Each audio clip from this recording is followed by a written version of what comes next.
सो अभी जानते हैं कि इंडिया के अंदर 5 सबसे मोस्ट कॉमन कैंसर्स क्या-क्या होते हैं, उनके स्टेज वाइज़ हर एक स्टेज के हिसाब से उनका कितना सर्वाइवल माना जाता है। सो सबसे कॉमन कैंसर इस कंट्री में है ब्रेस्ट कैंसर, जिसको हम हिंदी में स्तन का कैंसर भी बोला जाता है। दूसरा सबसे कॉमन कैंसर है ज़ुबान, जबड़े का कैंसर है, इसको हेड नेक कैंसर भी बोला जाता है। ये सेकंड मोस्ट कॉमन कैंसर है, यूजुअली तम्बाकू ज़्यादा खाने से ही होता है। तीसरा सबसे मोस्ट कॉमन कैंसर है सर्वाइकल कैंसर, जिसको बोलते हैं गर्भाशय के निचले हिस्से का कैंसर होता है। बच्चादानी जहाँ से निकलता है नीचे का हिस्सा होता है, उसको सर्विक्स बोलते हैं, उसका कैंसर होता है। उसको बोलते हैं तीसरा मोस्ट कॉमन कैंसर। चौथा मोस्ट कॉमन कैंसर इस देश में है लंग कैंसर, फेफड़ों का कैंसर। एंड पाँचवा सबसे मोस्ट कॉमन कैंसर इस देश में है कोलोरेक्टल कैंसर, जिसको बोलते हैं बड़ी आंत का कैंसर या फिर लैट्रिन के रास्ता जो होता है नीचे का, उसका कैंसर। अब हम जानते हैं कि किस कैंसर की किस स्टेज में कितना सर्वाइवल होता है, लेकिन ये जो मैं आपको आंकड़े बताने वाला हूँ, ये आंकड़े आज की तारीख में सही नहीं हैं, और उसका मैं रीज़न आपको एंड ऑफ द वीडियो में बताता हूँ। So let's start with breast cancer. तो ब्रेस्ट कैंसर का स्टेज 1 में यूजुअली बहुत अच्छा ट्रीटमेंट है, इसका कीमो बहुत अच्छा असर करता है। स्टेज 1 में तो सिर्फ सर्जरी से ही पेशेंट ठीक हो जाता है। तो स्टेज 1 के अंदर पेशेंट 95 टू 98% सर्वाइवल रेट है 5 ईयर्स का। वहाँ स्टेज 2 में 90 टू 93% तक क्यूरेटिव रेट है 5 ईयर्स का। स्टेज 3 में कम होता है 75 टू 80, फिर भी बहुत अच्छा है। स्टेज 4 के अंदर 40% तक सर्वाइवल रेट माना जाता है। अब हम बात हैं सेकंड मोस्ट कॉमन कैंसर, जिसको बोलते हैं हेड एंड नेक कैंसर, मुंह जबड़े का कैंसर, जो कि तंबाकू खाने से होता है। सो इसके स्टेज 1 में अगेन प्रोग्नोसिस अच्छा है, 70 टू 90% 5 ईयर सर्वाइवल माना जाता है। और स्टेज 2 और 3 के अंदर अराउंड अगेन 50 टू 70% है, और स्टेज 4 में 30% है, कभी-कभी उससे भी काफ़ी कम होता है। सो ये बात है हेड नेक कैंसर्स की। अब हम बात करें थर्ड मोस्ट कॉमन कैंसर इस देश में, जो कि सर्वाइकल कैंसर बोलते हैं। बच्चादानी या गर्भपेशी के एकदम निचले हिस्से पे जो कैंसर माना जाता है। ये कैंसर का फर्स्ट स्टेज में अगेन बेटर प्रोग्नोसिस है। करीबन 90% लोग 5 साल तक जी लेते हैं। स्टेज 2 में 60 से 70% लोग 5 साल तक जी पाते हैं। स्टेज 3 में 30 से 40%, एंड स्टेज 4 में अगेन बहुत पुअर है, 15 से 20% लोग ये 5 साल जी पाते हैं। अब हम बात करते हैं चौथे मोस्ट कॉमन कैंसर देश में, जो कि है लंग कैंसर। ये बहुत ही अग्रेसिव बीमारी होती है कि पहली स्टेज में ही प्रोग्नोसिस 50 से 70% के बीच में पाया जाता है। दूसरे स्टेज में 30 से 40%, तीसरे स्टेज में और कम, करीबन 10 से 20% ही इसका सर्वाइवल है 5 साल का, और चौथे स्टेज में बहुत कम, करीबन 5 से 6% लोग ही 5 साल जी पाते हैं।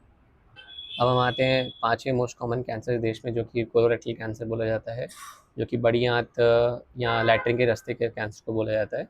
तो ये इस कैंसर के अगेन पहली स्टेज में बहुत अच्छा प्रोग्नोसिस है, अराउंड 90% लोग 5 साल सर्वाइव करते हैं। सेकंड स्टेज में लोग 70 से 80% लोग 5 साल सर्वाइव कर लेते हैं। थर्ड स्टेज में अगेन 50 से 70% लोग ही 5 साल सर्वाइव कर पाते हैं। चौथी स्टेज में बहुत पुअर प्रोग्नोसिस, 10 से 20% लोग ही 4-5 साल सर्वाइव कर पाते हैं। सो गाइज़, क्या ये सारे सारे आंकड़े जो मैंने आपको बताए ये सही हैं? आज की डेट में नहीं। अभी कैंसर के बारे में हम बहुत कुछ चीज़ें नई डिस्कवर करते आ रहे हैं, नए टाइप का ट्रीटमेंट प्रोटोकॉल्स और नई चीज़ें उभर के आ रही हैं। अब आज की डेट में ये सवालों का उत्तर देना बहुत मुश्किल हो गया है। मैंने अपनी प्रैक्टिस में बहुत सारे स्टेज 4 कैंसर पेशेंट को भी पूरा क्योर होते हुए देखा है, जिसका अभी तक मैंने आंकड़े बताए, उसके अंदर तो आपको मैंने बताया कि 10 से 20% लोग ही यूजुअली 5 साल जी पाते हैं। मैंने लोगों को 100% क्योर होते हुए देखा है स्टेज 4 कैंसर में। लेकिन ऐसा क्यों?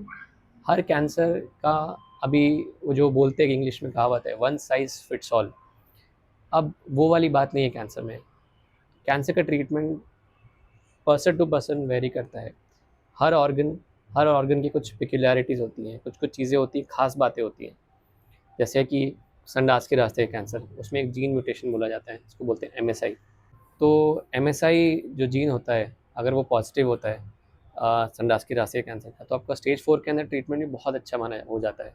कुछ ड्रग्स होती है जिसमें वंडर ड्रग की तरह काम करती हैं। वैसे ही ब्रेस्ट कैंसर के अंदर अभी बड़े-बड़े ब्रेस्ट प्राइमरी स्टेज में ही बड़ी डिज़ीज़ के अंदर भी, इवन स्टेज 4 के अंदर भी आजकल हम सर्जरी कर रहे हैं। कभी लंग में, लिवर में भी बीमारी गई है, दूर भी पहुँच गई है, फिर भी हम प्राइमरी अंग को निकाल के उसको ठीक कर रहे हैं, कीमो दे रहे हैं, जहाँ पर बीमारी पहुंची है उसको रेडिएशन देके जला रहे हैं और पेशेंट अच्छे से जी रहे हैं। तो ब्रेस्ट कैंसर में भी ऐसा हो रहा है। वैसे ही हेड नेक कैंसर में मैंने पर्सनली बहुत ही अर्ली स्टेज में, मैंने आपको जैसे बताया कि 90% लोग फुल ट्रीटमेंट लेके 100% ठीक रहते हैं। मैंने earliest too early cancer, even 2 centimetre cancer disease को, जिसको हम लोग सर्जरी करके निकाल देते हैं, यूजुअली रेडिएशन लाइट देने की भी ज़रूरत नहीं पड़ती, वो बीमारी को हमने पूरा फैलते हुए देखा है और पेशेंट नहीं बचे हैं। सो ये जो one size fits all stages wise criteria है, वो अभी धीरे धीरे ब्लर होते जा रहे हैं। तो कैंसर का ट्रीटमेंट बहुत ही फोकस्ड इलाज है। इसमें आपकी पूरी टीम बैठती है, आपके cancer surgeon, cancer radiologist, radiation oncologist, medical oncologist, pathologist, everyone sits together and decide the best plan for your patient. तो गाइस, मैं दोस्तों आपको ये अनुरोध करता हूँ, अगर आपको कैंसर है या आप किसी की भी आपके जानने वाले किसी को कैंसर है, तो उसको एक अच्छी टीम के पास लेके जाइए और जो कि उसके लिए बेस्ट ट्रीटमेंट प्लान कर सकें। ये वन साइज़ फिट्स ऑल वाला क्राइटेरिया और स्टेज के हिसाब से जो लाइफ एक्सपेक्टेंसी है, वो उत्तर देना आज की डेट में बहुत डिफ़िकल्ट है। आगे जाके आपको कुछ वीडियोस में कुछ क्वेश्चंस का जवाब आप लोग जानना चाहते हैं, तो आप कमेंट सेक्शन में प्लीज़ कमेंट कर सकते हैं। मैं खुशी से उसके बारे में आपसे डिस्कस कर सकता हूँ। नमस्कार।